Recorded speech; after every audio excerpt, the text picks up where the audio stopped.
As we saw when examining tic-tac-toe, or if you prefer noughts and crosses, there are many different game elements. And if you looked at all of the games that you can think of, you'd find a vast array of different things that you might consider as elements, as templates or design patterns that can be applied in other games or in gamification. But when we examine prominent examples of gamification, including the ones that we've covered in this class for the most part, certain elements recur again and again. And most of them are derived directly from social games online or from other kinds of online video games.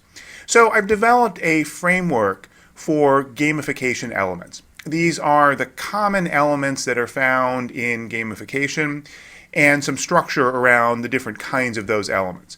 These are not every possible element, nor are these the best elements, nor are these elements that should be in every example of gamification.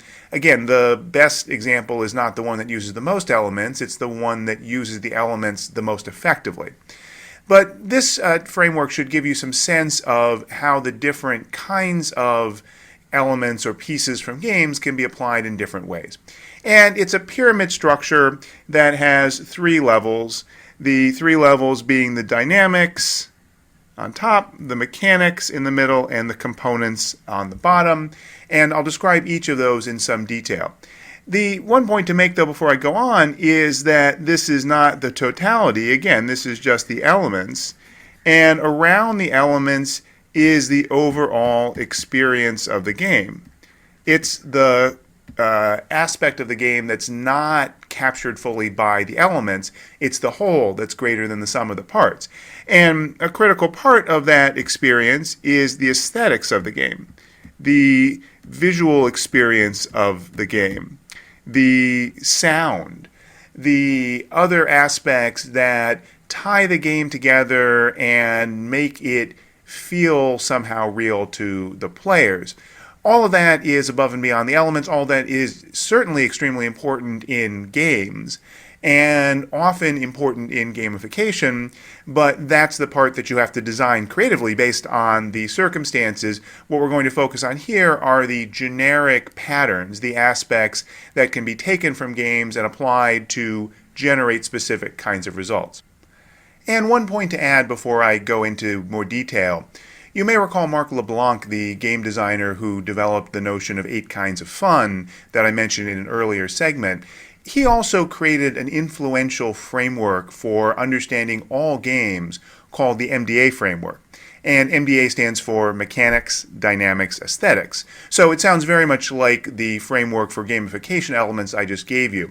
There are some similarities, although LeBlanc uses those terms in somewhat different ways. Much of what he calls aesthetics is what we talk about under the rubric of fun. But LeBlanc's framework has been, as I said, very influential in helping designers and theorists conceptualize different aspects of games and how to create them. So if you're interested in finding out more, here's a link to a paper that he co-authored that goes into detail on the MDA framework. So now back to the pyramid of game elements. At the top of the pyramid are the game dynamics. These are the most high-level conceptual elements in a game or a gamified system. I like to think of them as the grammar, the hidden structure that makes the experience somehow cohere and have regular patterns. They're not the same thing as the rules. The rules are specific to any game. The rules in tic-tac-toe are you put your X and they put their O, and there's a certain place that you can put them, and so on and so forth. The dynamics are the implicit structure, which the rules may be a surface manifestation of, but they also include more conceptual kinds of elements that provide the framing for the game. So, for example, constraints. Every game has some constraints because games create meaningful choices and interesting problems by limiting people's freedom. So the notion of what constraints get put on users is an important dynamic that any game designer needs to think about. Emotions. Games can produce almost any emotion you can think of, from joy to sadness to everything in between.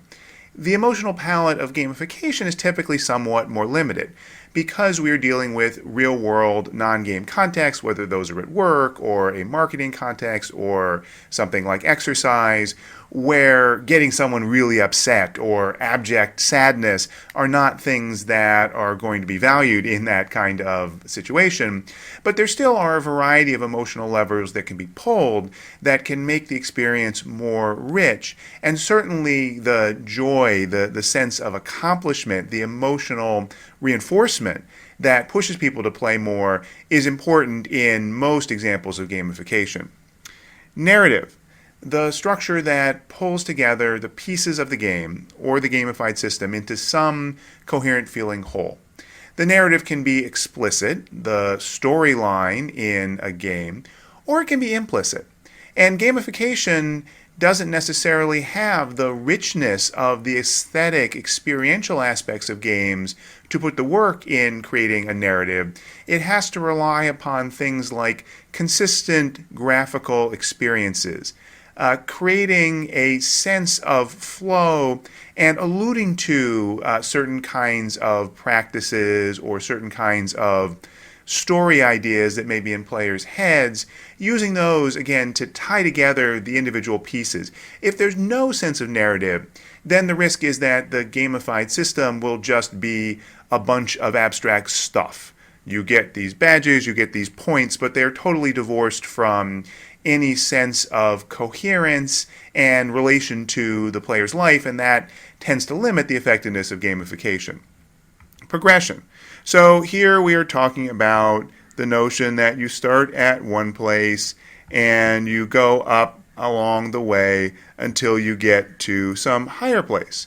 Very important aspect in really most examples of gamification is giving the player a sense that they're going to have the opportunity to improve, or at least to move from where they started as opposed to just doing the same thing over and over and over again. Progression doesn't necessarily require specific examples like levels and points, but those, as we'll see, are typical game components that get used to instantiate that dynamic.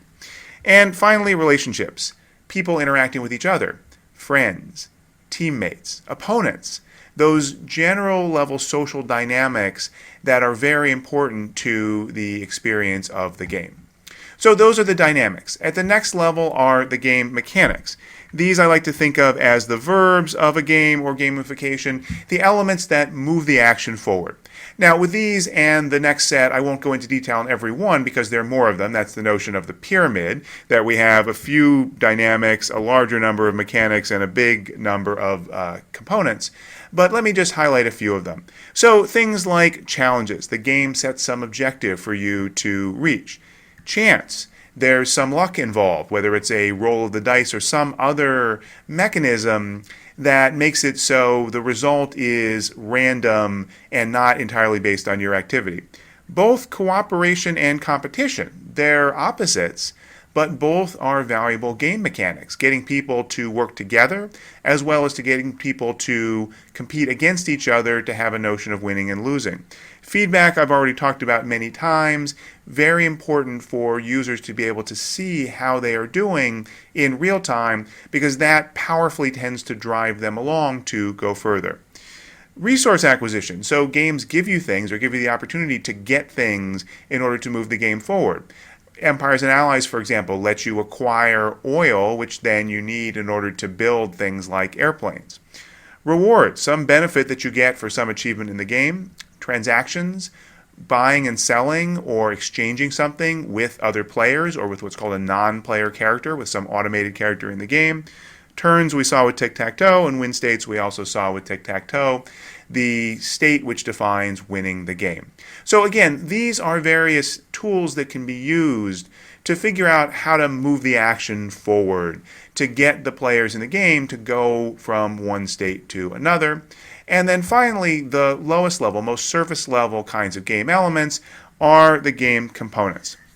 Specific examples, specific ways to do the higher level things that dynamics and mechanics represent. So, for example, achievements.